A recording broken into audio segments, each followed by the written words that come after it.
47 tahun yang silam, seorang astrofisikawan, Michael H. Hart namanya, sangat terkenal. Beliau menulis buku yang sangat monumental karena menjadi banyak pertentangan di dunia. Ketika beliau menempatkan baginda Nabi Muhammad Sallallahu Alaihi Wasallam di urutan pertama dalam bukunya sebagai orang yang paling berpengaruh, yang paling sukses dalam perjalanan sejarah hidup manusia. Masya Allah. Ini dari perspektif non-muslim, dari perspektif orang-orang yang mungkin belum bersahadat. Wallahu a'lam. Ayyuhal hadirun asadakumullah. Alasan beliau menempatkan baginda Nabi di nomor pertama adalah menurut penilaian Michael H. Hart ini, baginda Nabi Muhammad Sallallahu Alaihi Wasallam adalah satu-satunya orang yang paling sukses di dunia ini karena menyeimbangkan antara spiritual dan material, antara kehidupan dunia dan ukhrawi. Ada keseimbangan lahir dan batin. Itu penilaian beliau. Ayyuhal hadirun asadakumullah. Puluhan tahun yang lalu pun kita juga mendengarkan nasihat orang tua kita. Ada sebagian dari orang tua kita yang menasihati, "Nak, kalau kamu kerja yang benar. Jangan lupa sholat 5 waktu." Hadirin asadakumullah. Tidak ada yang tidak tepat dari nasihat tersebut. Namun, manakala kita pelajari lebih lanjut, kita baca ayat Al-Quran, kita perhatikan kehidupan baginda Nabi Muhammad Sallallahu Alaihi Wasallam, ada panduan yang luar biasa yang mudah sekali kita amalkan. Panduan di dalam Al-Quran yang menunjukkan dengan jelas bagaimana caranya orang hidup itu agar kehidupannya berhasil sebagaimana baginda Nabi yang disebutkan oleh Michael H. Hart ini. Ayyuhal hadirin asadakumullah. Bagaimana caranya? Allah sampaikan dalam surat Al-Jumu'ah ayat 10, ketika kita telah menunaikan sholat Jumat, dan para mufassir memberikan makna bukan sekedar sholat Jumat, sebenarnya yang dimaksud sholat apa saja. Maka perintahnya fantashiru fil ardi, menyebarlah ke bumi, ya, fantashiru fil ardi, menyebarlah ke bumi. Untuk apa menyebar? Keluar dari masjid, kecuali memang tugasnya di masjid. Bagi yang tidak khusus tugas di masjid, maka fantashiru fil ardi, menyebarlah kalian semua ke muka bumi. Untuk apa? Wabtahu min fadlillah, carilah keutamaan, maksudnya carilah rezeki dari Allah. Ini rumusnya. Bagi orang yang ingin mendapatkan rezeki, maka tidak boleh sehari-harinya 1 kali 24 jam di masjid terus, di musola terus, zikir terus, istighosah terus, majelis taklim terus. Tidak, harus menyebar ke bumi untuk menjemput karunia rezeki dari Allah. Fantashiru fil ardi wabtahu min fadlillah. Ayyuhal hadirun asadakumullah. Suatu ketika sahabat Nabi Abu Umamah, beliau zikir terus di masjid, padahal bukan waktu sholat. Didatengin baginda Nabi, ditanya, "Kenapa wahai engkau berzikir di sini, enggak keluar-keluar dari masjid?" Beliau menjawab, "Ya Rasulullah, aku orang yang paling susah, utangku banyak, tanggunganku banyak." Maka kemudian Rasulullah memerintahkan untuk segera keluar bekerja dan memberikan doa, "Allahumma inni a'udzubika minal hammi wal hazan, wa a'udzubika minal ajzi wal kasal, wa a'udzubika minal jubni wal bukhal, wa a'udzubika min ghalabatid dain wa qahri rijal." Ayyuhal hadirin asadakumullah. Dan dalam sejarah perjalanan baginda Nabi, para sahabat tabi'in bekerja memang harus optimal. Ayyuhal hadirun, bagaimana dengan nasihat orang tua kita tadi? Bekerjalah, jangan lupa sholat. Bekerjalah 24 14 bulan, selama bulan ini, tapi jangan sampai kemudian meninggalkan puasa Ramadan gara-gara kita bekerja. Seakan-akan kerjaan di dunia itu utama dan di akhirat itu nomor 2. Seakan-akan yang dipersepsikan oleh sebagian mungkin demikian. Padahal ayyuhal hadirun, kita coba lihat dari surat Al-Jumu'ah tadi.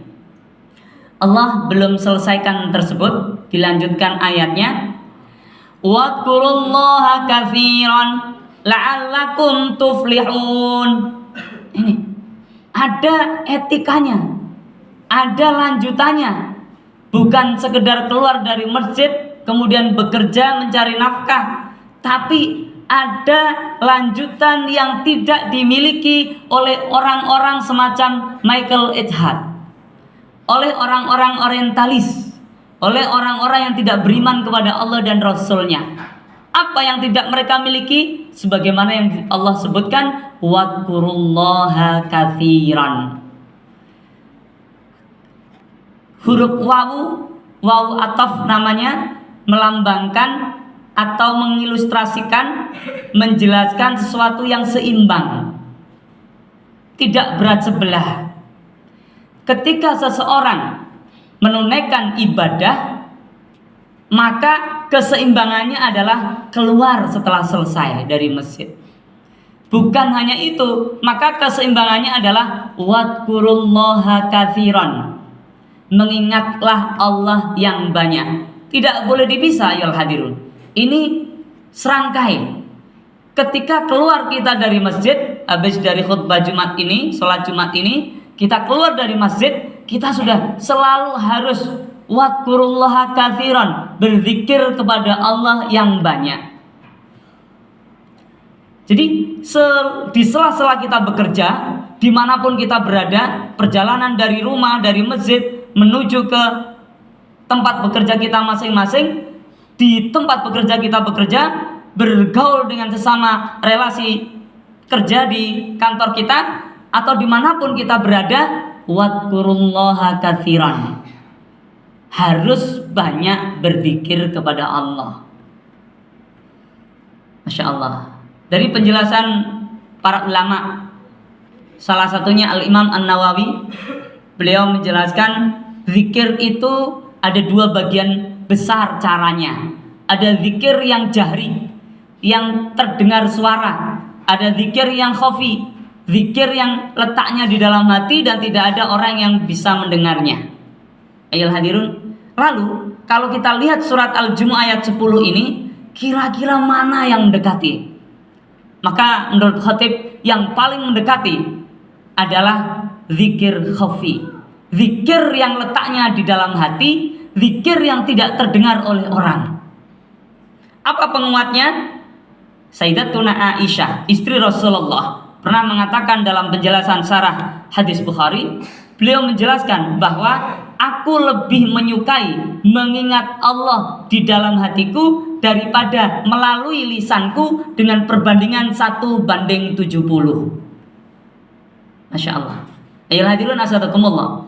Artinya ketika kita keluar dari masjid, keluar dari musola, menuju tempat kerja, atau ke rumah dulu baru berangkat ke kerja, dan balik lagi ke rumah, balik lagi ke masjid, pulang lagi ke rumah, berangkat lagi ke tempat kerja, dan seterusnya, selalu harus disertai dengan zikrullah. Untuk apa? La'allakum tuflihun, agar kalian beruntung. Tuflihun fiilnya mudhari', artinya progres, artinya terus menerus berproses. Kalau itu kita lakukan, bekerja bersamaan dengan ma'iyatullah, bersama dengan Allah, caranya dengan zikrullah, maka Allah janjikan la'allakum tuflihun, kalian akan beruntung. Bukan sekedar ditambah seperti dalam surat Ibrahim, la in syakartum la azidannakum wa la in kafartum in adzabi lasyadid, tapi dilipat gandakan. Kenapa? Karena beruntung, bukan sekedar ditambah. Rezeki kita berupa materi maupun non materi akan dilipat gandakan oleh Allah.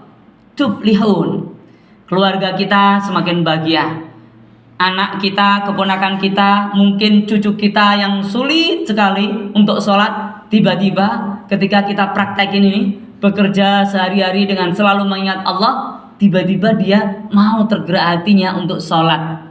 Yang dulu pergaulannya kurang baik menjadi baik. Itu rezeki yang luar biasa. Belum lagi rezeki berupa materi. Bisa jadi ada kenaikan pangkat, kenaikan jabatan, kenaikan penghasilan, dan lain sebagainya. Allah janjikan la'allakum tuflihun, agar kalian beruntung. Bagaimana cara teknis persisnya ayyuhal hadirun asadakumullah? Kalau kita keluar dari masjid, keluar dari rumah menuju tempat kerja sambil berzikir kepada Allah, bagaimana cara teknisnya? Ayyuhal hadirun asadakumullah. Rasulullah Muhammad sallallahu alaihi wasallam pernah ditanya oleh seorang sahabat tentang ifmun atau tentang dzambun atau tentang dosa, kalau diterjemahkan ke bahasa kita. Ya Rasulullah, mahwal ifmu, wahai Nabi, wahai utusan Allah, apa yang dimaksud dengan ifmun itu? Maka baginda Nabi mengatakan, al ifmu ma haka fi sadrika wa karihta ayyat tali alaihin nas. Ifmun itu adalah sesuatu yang terdetak, terbersit di hatimu dan kamu malu, kamu gak suka, kamu gak ingin kalau sesuatu itu terlihat orang lain, diketahui orang lain. Ayo hadirin asadakumullah. Ini ajaran Rasulullah Muhammad SAW. Rasul mengajarkan setiap mukmin, setiap muslim harusnya selalu mendetakkan hatinya dengan hal-hal yang positif. Masya Allah. Apalagi dalam Al-Quran Allah sampaikan, inna sam'a wal basara wal fuada kullu ulaika kana anhu mas'ula. Pendengaran, penglihatan, dan hati itu akan dimintai pertanggungjawaban oleh Allah. Yang selama ini berpikir kalau dalam hati gak dikerjain kan gak apa-apa, tapi ayatnya berkata lain. Allah akan minta pertanggungjawaban apa yang kita lihat, apa yang kita dengar, apa yang terbersit di hati kita, dimintai pertanggungjawaban oleh Allah. Bagaimana agar selamat? Agar selamat disesuaikan dengan Al-Jumu'ah ayat 10. Wadkurullaha katsiran. Hati kita dipakai sebanyak-banyaknya mengingat Allah. Bagaimana caranya? Ketika kita melihat sesuatu, ketika kita mendengar sesuatu, ketika hati kita mendetakkan sesuatu, maka fafiru ilallah, berlarilah kepada Allah, sambungkan kepada Allah. Jalan yang paling mudah ayyuhal hadirun, paling mudah tanpa biaya. Ketika kita melihat sesuatu, sambungkan semua pada Allah. Baik sesuatu itu yang mungkin baik atau buruk menurut kita, merugikan atau menguntungkan menurut kita. Bahkan ketika kita ingat seseorang yang pernah berjasa atau pernah berbuat salah pada kita dalam hati kita, maka haram hukumnya kita membenci dia. Harusnya malah mendoakan di dalam hati. Cara berzikir yang baik adalah menyambungkan setiap apa yang kita indra dengan indra mata, telinga, kulit, dan indra-indra yang lain untuk disambungkan kepada Allah dengan cara yang lebih bagusnya didoakan.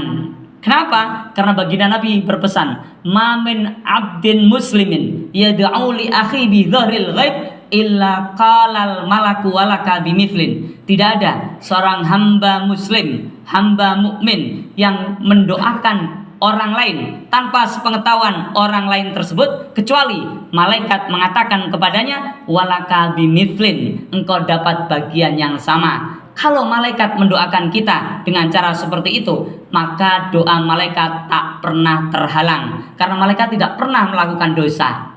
Sedangkan doa kita bisa jadi terhalang karena dosa-dosa kita. Rupa-rupanya ini ayyuhal hadirun, saling terkait. Kalau kita banyak mengindra kemudian mendoakan kebaikan, maka malaikat akan banyak-banyak mendoakan kita.